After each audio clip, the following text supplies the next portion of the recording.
Player on the quantum stage, Paul Gazzardo. Edgar Allan Poe tells of a hole in his descent into the maelstrom. The Cryptmaster tale is about two brothers in a small boat sucked into a gigantic whirlpool. With all hope lost, one brother watched the currents, the vortex. He sees that some objects do not fall, but are whirled up to the level of the sea. By studying the whirlpool and by cooperating with it, the brother makes good his escape. The other is not so fortunate. Inspired by Edgar Allan Poe's descent into the maelstrom, Player on the quantum stage situates itself metaphorically at the bottom of the vortex. The whole conceit. The player probes the devolving landscape of creativity in a sterile, techno-optimistic age where computational power has gutted traditional artistic forms. Developed collaboratively across Argentina, the United States, and Scotland, the player offers an insider's look at the rise of social media and artificial intelligence. The player is assembled from an olfactory archive of legal documents. As the player storyboards scroll on a Giovanni Piranesi Carceri d'Invenzione party wall, the party wall is breached by storytelling avatars, a party of fakes. Among other notable fakes, the avatar cast includes Samuel Butler, Aldous Huxley, Henry Ford, and Hannah Arendt. Piranesi's prison wall and fakes are backdrop and player in an anticipated theatrical production. This staged chronicle of a dance with an evolving super-intelligent machine is dramatized through conversations between digital avatars and author Paul Gazzardo, a threesome. Player on the quantum stage is one more iteration in the author's attempt to keep an eye on a vortex and erect guardrails to keep a body from falling into a hole. A chronology of a banister build design praxis now follows.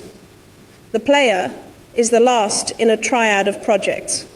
The Praxis trilogy began in 2015 with a septic turn in a space of appearance. The algorithm that ate the street showed up in 2019. 5 years later, the player grabbed the baton. All were triggered by an urban design protocol, labeled Recursive Urbanism, RU for short, by Lawrence Holm and author Gazzardo. RU showed up in 1996 in St. Louis, Missouri, the hometown of Twitter's Jack Dorsey and OpenAI CEO Sam Altman. From the start, recursive urbanism took a journalistic witness stance. The successive iterations, septic turn, algorithm, the player, all offered an insider's look at a stage that helped set the stage for the explosion of social media and the rise of an artificial intelligence project. Desperate for a path forward in the face of the exponential scalability of computational power, each RU iteration exposed how sterile and decadent elites made it difficult for creative communities to adapt, to innovate, and to reconsider their practices in an advancing AI landscape. Like its forerunners, the player tries to generate content that dives into the interaction between technology and creativity, men and machines. While the priors delved into how digital technologies shaped our interactions with the stages we play on, the player confronts the essence of body and player. It stresses the role of collaboration in shaping cultural narratives and mapping storytelling. But like its precursors, the player struggles to bring together actors from diverse fields, linked by a willingness to adopt an aggressive agonistic path forward. A Janus-faced. Recursive urbanism is a hybrid design tool fused in the street and the courtroom.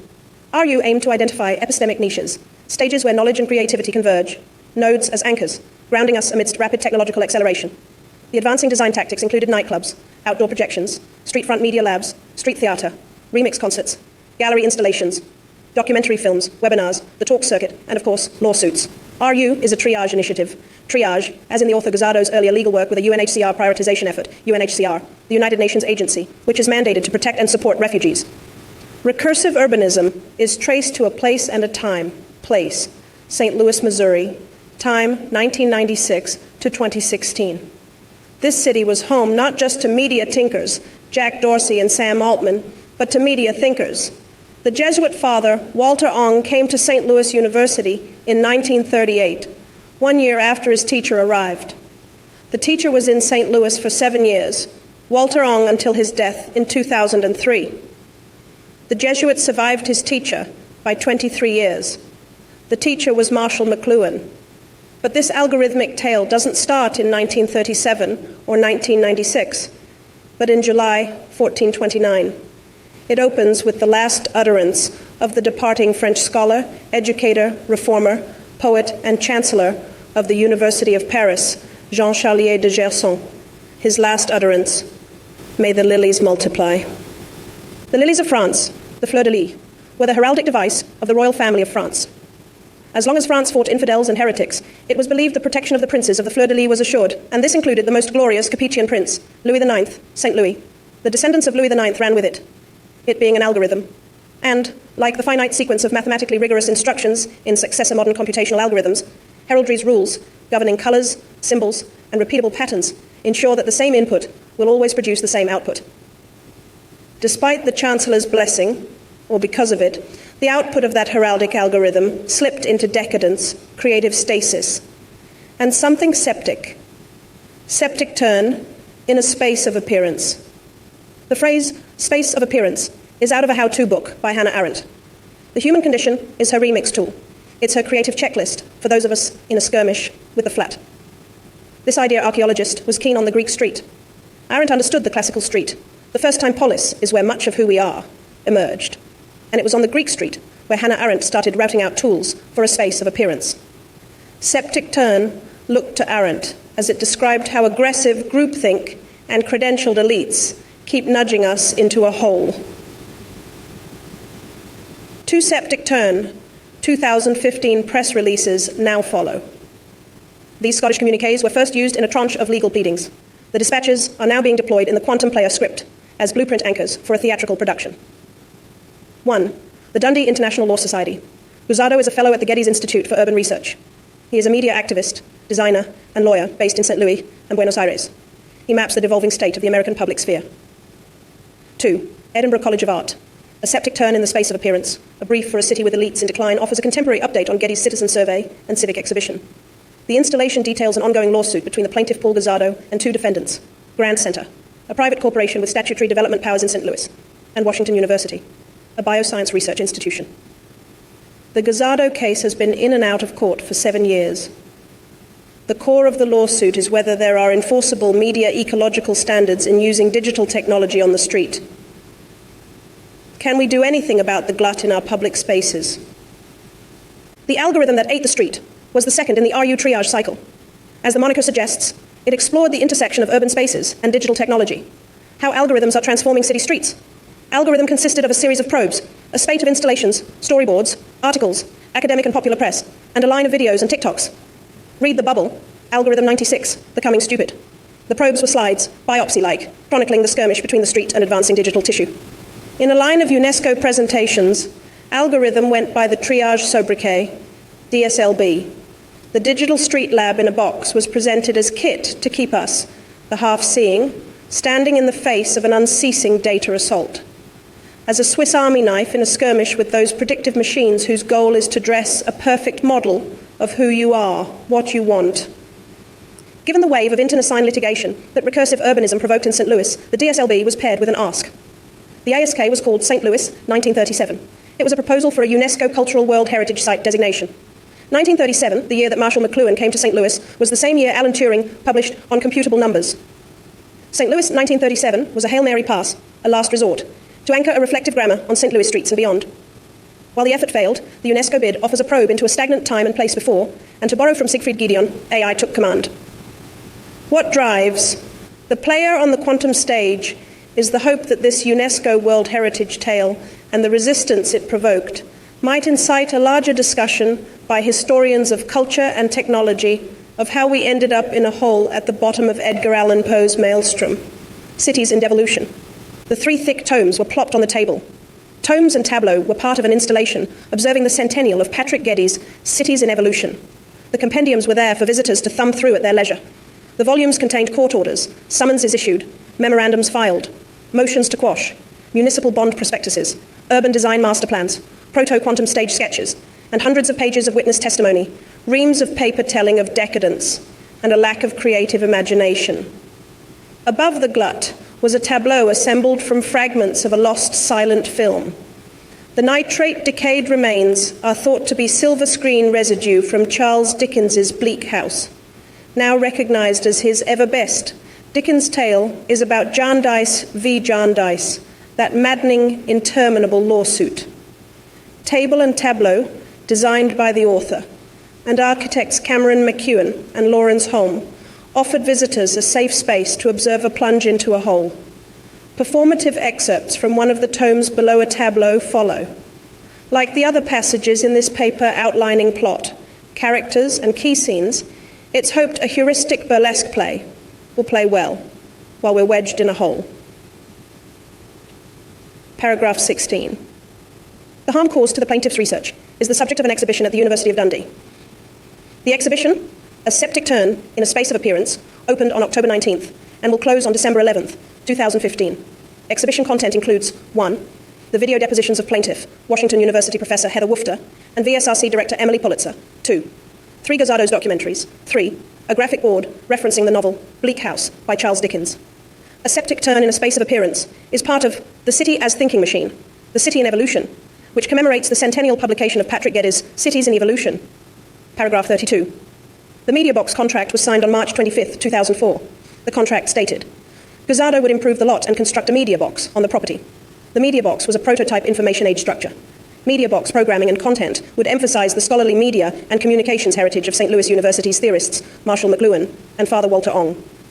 The parties here to acknowledge and agree that the project will enhance and benefit the Grand Center District and the region by serving as a center for the study of media art and communication systems. Paragraph 14. The plaintiff finds himself caught in an internecine battle raging in a Missouri Urban Redevelopment Corporation. The defendant has the requested information, but they don't want it to see the light of day.